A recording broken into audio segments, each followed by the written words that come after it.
이렇게 정해졌습니다. 지금 14장 1절에 보면은 여호와의 날이 이르리라, 또 그날에 그랬고, 3절에는 그때에, 또 4절에는 그날에, 6절에도 그날에 빛이 있겠고, 7절에도 여호와께서 하시는 한날, 8절에도 그날, 9절에도 여호와께서 천하의 왕이 되시리니 그날에는 그 날이 나옵니다. 날. 이 날은 어떤 날이냐? 하나님의 심판과 구원의 날을 뜻하신 것입니다. 무슨 날을 뜻해요? 하나님의 심판과 구원의 날. 하나님께서 죄악과 하나님을 대적하는 모든 세력들은 심판하시면서 또 한편으로는 참 믿음의 사람들을 구원해 나가십니다. 과거에도 그렇고 말세에도 그렇게 될 것입니다. 과거에도 노아 홍수 때도 어떻게 됐습니까? 세상을 심판하시면서 노아의 8가족, 믿음으로 경건하게 살고자 하는 노아의 8가족은 구원하셨어요. 그래서 믿음의 사람들 쪽에서 보면은 구원의 날이고, 불신앙자들 쪽에서 보면은 그건 심판의 날입니다. 또 소돔 고모라 때도 구원받은 사람이 별로 없었지만 롯에게는 구원의 날이었고, 그 시대 소돔 고모라 사람들에게는 심판의 날이었습니다. 그런가 하면은 역사적으로도 수없이 많이 있었고, 또 오늘 말씀에서도 말세가 될 때 그날이 오는데, 그날은 바로 어떤 날이라고요? 심판과 구원의 날을 같이 뜻하는 것입니다. 그러면 지금 이제 1절에서 3절 말씀을 보면은 하나님께서 예루살렘을 함락시키고 이방을 파멸, 멸망시키겠다는 말씀입니다. 1절부터 보면 여호와 날이 이르리라, 그날에 네 재물이 뭐라고 그랬습니까? 노략이 되어 네 가운데서 나누이리라. 지금 누구한테 하시는 말씀입니까? 믿음의 사람들, 이스라엘 족속들에게 하시는 말씀입니다. 2절에도 내가 이방 나라들을 모아 예루살렘과 싸우게 하리니 성읍이 함락되며 가옥이 약탈되며 부녀가 욕을 당하며 성읍 백성이 절반이나 사로잡혀 가려니와 남은 백성은 성읍에서 끊어지지 아니하리라. 자, 이 문맥적으로 봐도 너무 무서운 말씀입니다. 하나님께서 불신앙의 이방 나라들을 모아가지고 어떻게 하신다고 그랬습니까? 예루살렘을 침략하여 싸우도록 하신다는 거예요. 그래서 예루살렘 성이 함락이 되고 가정이 있는 모든 것들이 다 약탈이 되고 부녀가 욕을 당하고 성읍 백성이 절반이나 잡혀가게 된다는 거예요. 많은 사람들이 그렇게 생각합니다. 아니, 사랑의 하나님, 참으로 아드님까지도 아끼지 아니하시고 우리를 위하여 내어주신 하나님께서 이렇게 하실 수가 있을까? 그런데 하십니다, 하나님은. 왜냐? 그만큼 이스라엘 백성들과 믿는 사람들을 사랑하고 아끼지 않고 베풀어 주셨기 때문에 그 하나님의 사랑과 은혜를 배반한 것에 대해서는 심판도 하시면서 그 가운데 믿음을 지킨 성도들을 구원해내시는 것입니다.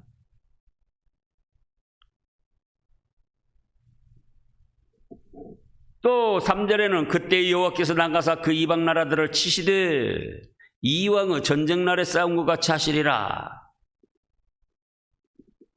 그래서 불신앙의 세력들을 이용해서 이스라엘 백성들을 치시기도 하시고 이스라엘 백성들의 죄악을 징벌하시는가 하면은 그 가운데 참믿음을 지킨 성도들을 구원해내시고 그리고는 그 다음에는 3절에 있는 대로 다시 하나님께서 이스라엘 침략에 이용당했던 이방 불신앙의 세력들을 여지없이 쳐 부수십니다. 예를 돕기 위해서 예를 든다면 지금은 이제 그렇게도 못하지만 자식들이 잘못한다. 그러면 성경에서는 초달을 하라고 그랬습니다. 회초리를 들으라는 거예요. 회초리로 아들을 징계를 했습니다. 그랬더니 아들이 그 회초리를 받고 정말 진정으로 회개하고 이제는 바른 아들이 됐어요. 나쁜 짓을 하지 않고 하나님의 말씀대로 선을 행하고 자기 자신의 욕심과 교만을 버리고 말씀대로 합니다. 부모 말대로 해요. 그러면은 그때 부모 심정이 회초리를 이용해서 아들을 징계해서 아들이 바로 선 것에 대해서 아들을 그 회초리로 때려서 징계한 것이 사랑해서 한 것이지만 또 마음이 아파가지고 그 다음에는 회초리를 확 꺾어서 내버리는 거예요.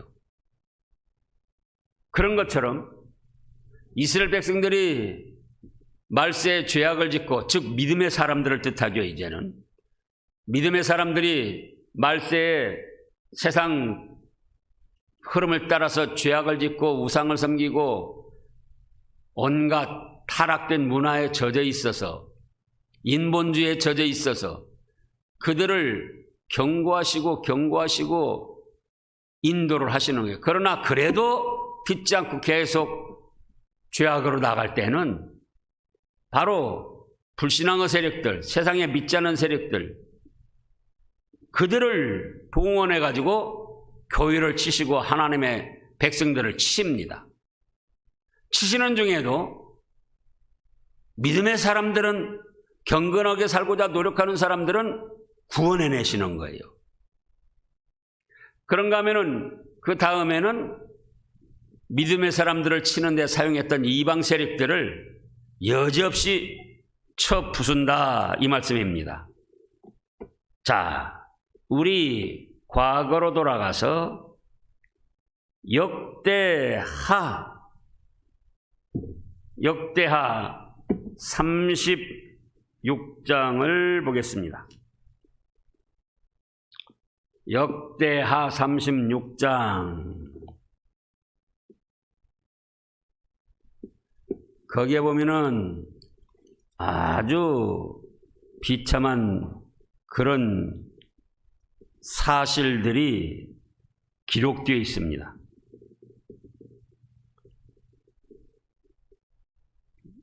전부를 읽을 수 없으니까 36장 11절부터 보면은 시드기야가 왕위에 오를 때에 나이가 21세라 예루살렘에서 11년 동안 다스리며 그와 그 하나님 여호와 보시기에 뭘 행했습니까?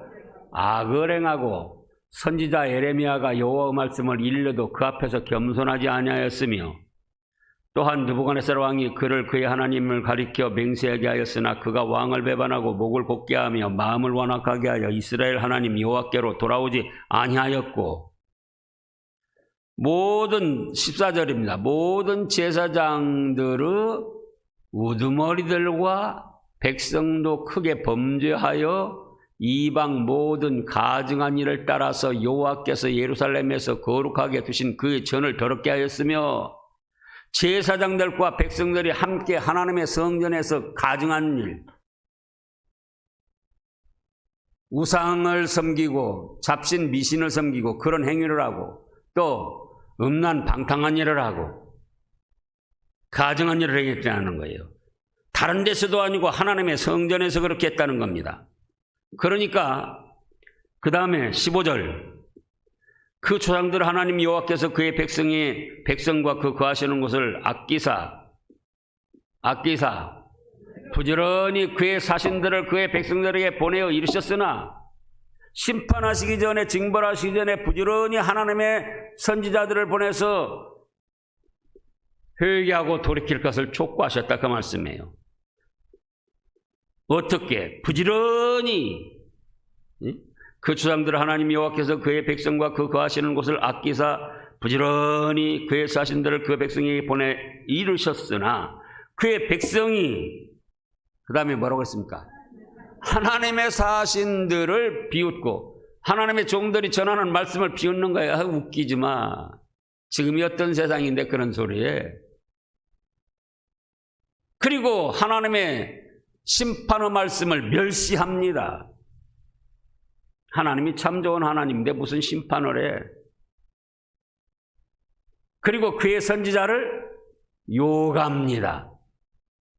참 지금 이 역대하 말씀은 지금부터 한 2800, 700, 600년 이런 전에인데요. 사람의 심리가 비슷하고 마귀 괴율이 비슷한 거예요. 그래서 15절에 그 조상들 하나님 여호와께서 그 백성과 그 거하시는 곳을 아끼사 부지런히 그 사신들을 그 백성에게 보내어 이르셨으나 뭐라고 합니까? 그의 백성이 하나님의 사신들을 비웃고 그의 말씀을 멸시하며 그의 선자들을 욕하여 여호와의 진노를 그의 백성에게 미치게 하여 회복할 수 없게 하였으므로 보세요. 하나님이 아끼시고 사랑하셔서 죄악에서 돌이켜서 회개하고 바로 서서 하나님이 예비하신 축복을 받으라고 하나님의 종들을 선지자들을 보내서 권고하시는 건데 그걸 비웃고 욕하고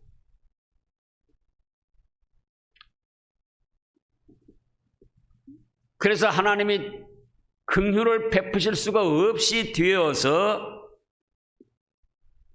17절에 하나님이 갈대아 왕의 손에 그들을 다 넘기심에 오전에도 말씀 있었죠. 누가 갈대아 왕의 손에다 다 넘기셨어요? 이스라엘 백성들을? 하나님께서. 그가 와서 그 다음에요. 그들의 성전에서 칼로 청년들을 죽이며 청년 남녀와 노인과 병약한 사람을 긍휼히 여기지 아니하였으며 보세요. 하나님이 사랑하고 아끼셔서 부지런히 하나님의 종들을 세워가지고 죄악을 지적하고 회개하고 돌이킬 것을 권했는데 그럼에도 불구하고 비웃고 욕하고 멸시하고 그것이 더 심해져 가지고 다시는 돌이킬 수 없이 되니까 하나님께서 그 옆에 있는 갈대아 바벨론 왕을 강하게 하셔가지고 그들이 와서 어디서 죽여요? 집에서도 죽인 게 아니에요. 하나님의 성전에서 청년들을 칼로 쳐 죽이고 청년뿐만 아니에요. 청년, 남녀와 노인과 병약한 사람을 긍휼히 여기지 않냐고 칼로 다 쳐 죽이는 거예요. 하나님의 성전에서.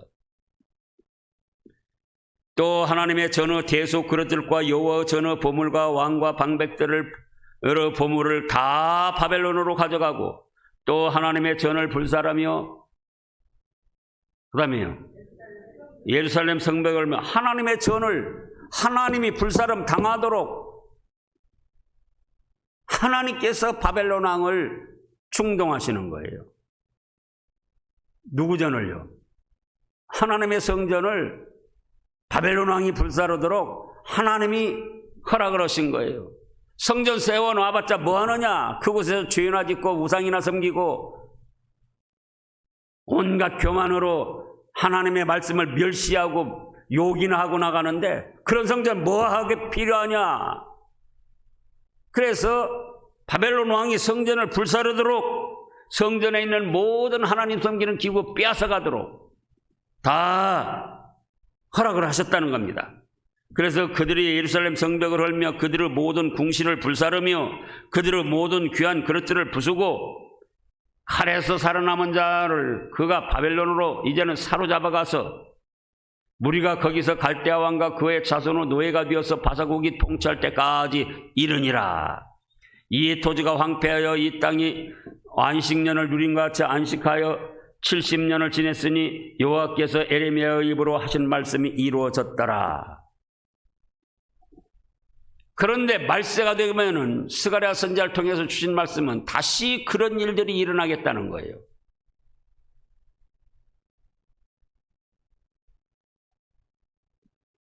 어디에서요?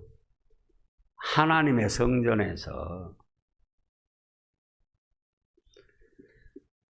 베드로 전서 4장을 보겠습니다.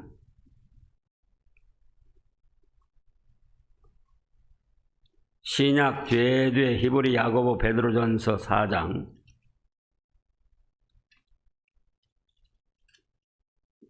17절 말씀부터입니다. 17절. 하나님의 집에서 심판을 시작할 때가 되었나니 만일 우리가 먼저 하면 하나님의 복음을 순종하지 아니한 자들의 그 마지막은 어떠하며. 보세요. 베드로 선지자를 통해서도 베드로 사도를 통해서도 말세에 하나님의 교회 하나님의 집에서 심판이 먼저 시작될 것을 말씀하셨어요.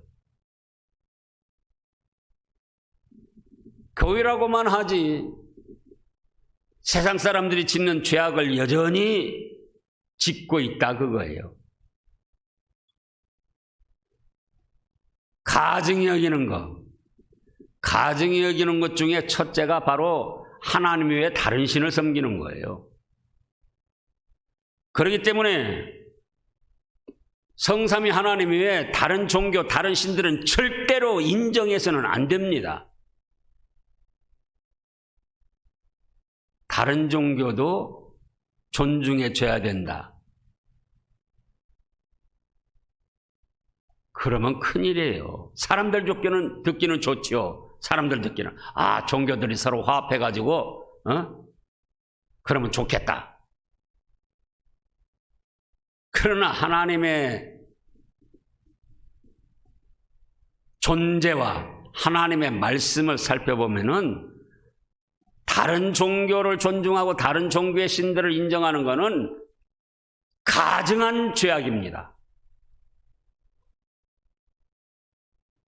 그런 사람들이 말세도 있기 때문에 하나님의 성전에서 그런 청년들, 그런 노인들, 병약하던 자들이든지 누구든지 아끼지 않냐고 다 치시겠다는 거예요.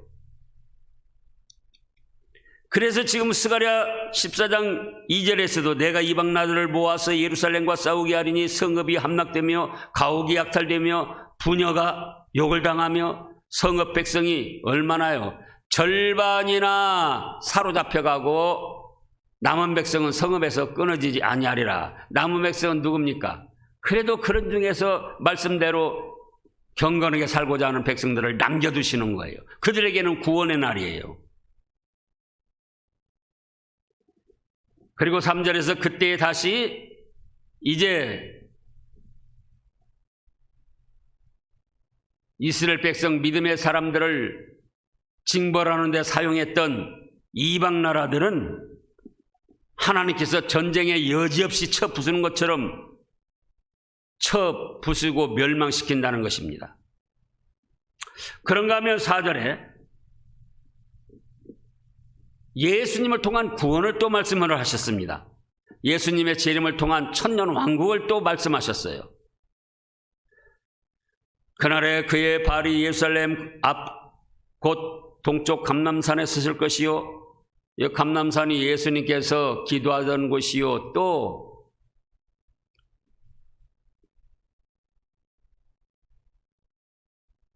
십자가 구원을 이루시고 그 산에서 은혜를 베풀어 주신 곳입니다.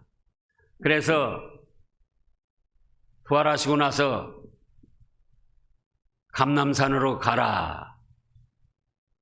거기서 나를 볼 것이다. 그렇게도 또 말씀을 하셨습니다. 감람산은 그 한가운데 동서로 갈라져 매우 큰 골짜기가 되어서 산 절반은 북으로 절반은 남으로. 여기서도 뭡니까? 하나님의 교회에서도 믿음의 사람들 중에서도 나누인다 그거예요. 하나님의 교회를 다니면서도 이방신들, 잡신들, 우상들, 다른 종교를 존중하고 인정하고 하나님이나 다 똑같아.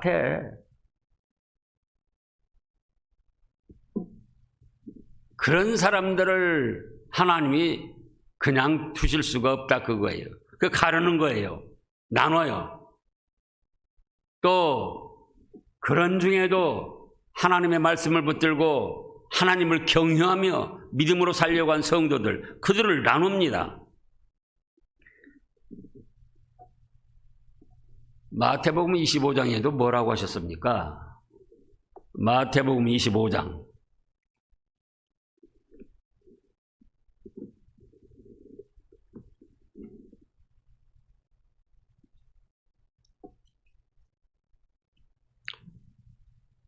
마태복음 25장에 보면은 하나님 주님께서 재림하셔가지고 어떻게 한다고 그랬습니까?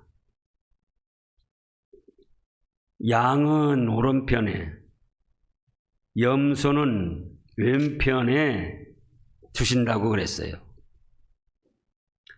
자, 마태복음 25장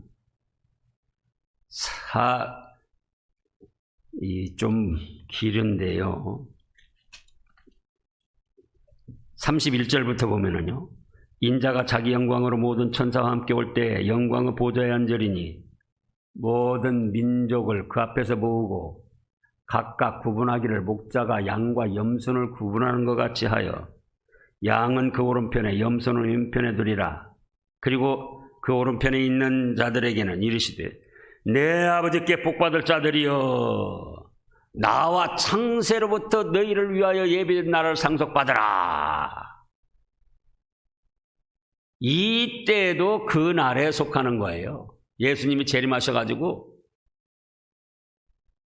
세상이 타락하고 타락된 문화를 교회에서 받아들이고 그래서 인본주의를 받아들여서 혼합해가지고는 그것이 잘 믿는 것인 것처럼 부흥하는 것처럼 그렇게 나간 사람들, 그런가 하면 그런 중에서도 소유를 당하면서도 오직 하나님의 말씀 중심으로 참된 믿음을 지키려고 하는 양들 나누신다는 거예요. 나눠가지고 양은 오른편에 세우고 뭐라고 하셔요? 내 아버지께 복받을 자들이여. 예? 창세로부터 예비된 나라를 상속받으라. 그런가 하면은 왼편에 있는 자들에게는 뭐라고 그랬습니까? 41절에 보면은 또 왼편에 있는 자들에게 이르시되 저주를 받는 자들아 나를 떠나 마귀와 그 사자들을 위하여 예비된 영원한 불에 들어가라. 그러면서 영원한 멸망을 말씀을 하셨습니다. 그래서 지금은 믿는 사람이나 믿지 않는 사람이나 별반 다를 것이 없어요. 또 믿는 사람들 중에서도 진짜로 믿는 사람과 가짜로 믿는 사람과 다를 바가 없어요. 인본주의로 믿는 사람과 신본주의로 믿는 사람과 다를 바가 없어요. 오히려 인본주의로 믿는 사람들이 더 잘되고 자유롭고 좋게 나갈 수가 있어요. 멸망길과 생명의 길에서도 그랬잖아요. 멸망길과 생명의 길. 1차적으로는 멸망길을 안 믿는 사람, 생명길을 믿는 사람. 그런데 또 거기서 나뉘어진다. 생명길에서도 말씀 중심으로 자기 자신을 말씀에 복종시키며 하나님을 경외하고 나가는 사람들은 수도 잡고 협착하지만 그건 생명길. 믿는 척 하면서 인본주의를 받아들여서 온갖 세상 흐름을 따르고 넓은 길로 나가는 사람들은 거기서도 멸망길. 그날이 오면은 나뉘어져서 그날이 오면은 알게 되는 거예요. 근데 그때는 이미 때가 늦어버려요. 그래서 이제 우리는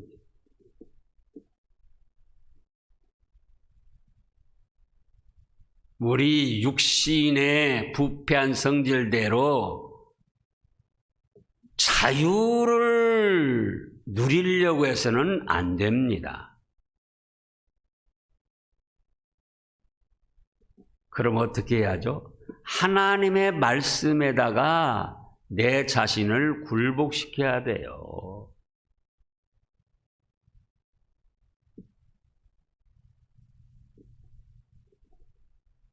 그날이 오면은 반드시 나뉘어지고 갈라지고 나타나게 되는 거예요. 우리가 말라기에서도 말라기 이제 또 그러잖아요. 말라기 3장.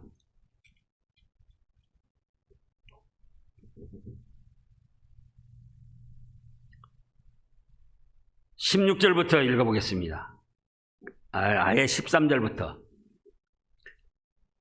여호와가 이르노라 너희가 완악한 말로 나를 대적하고도 이르기를 우리가 무슨 말로 주를 대적하였나이까 하는도다. 이는 너희가 말하기를 하나님을 섬기는 것이 헛되니 만군의 여호와 앞에서 그 명령을 지키며 슬프게 행하는 것이 무엇이 유익하리요. 지금 우리는 교만한 자가 복되다 하며 악을 행하는 자가 번성하며 하나님을 시험하는 자가 화를 면한다 하며라.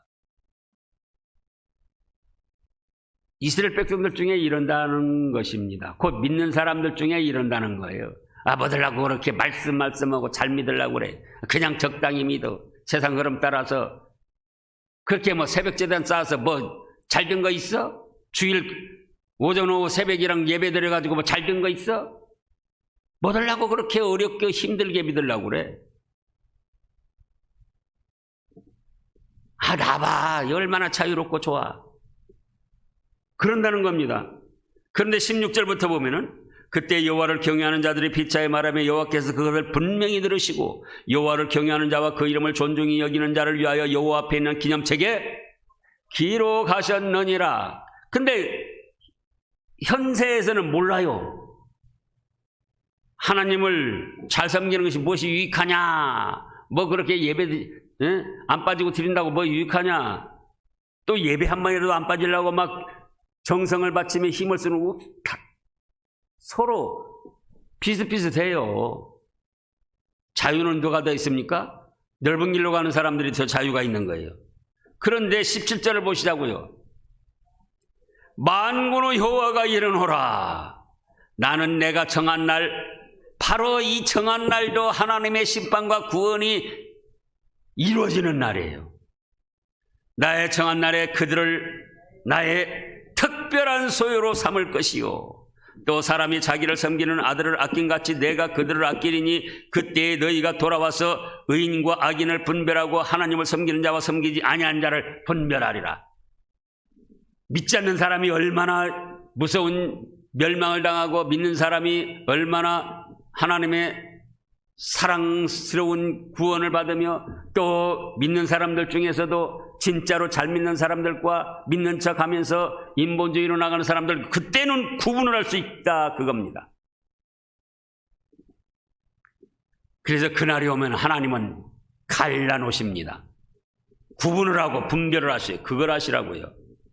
비슷한 게 아니에요. 똑같은 게 아니에요.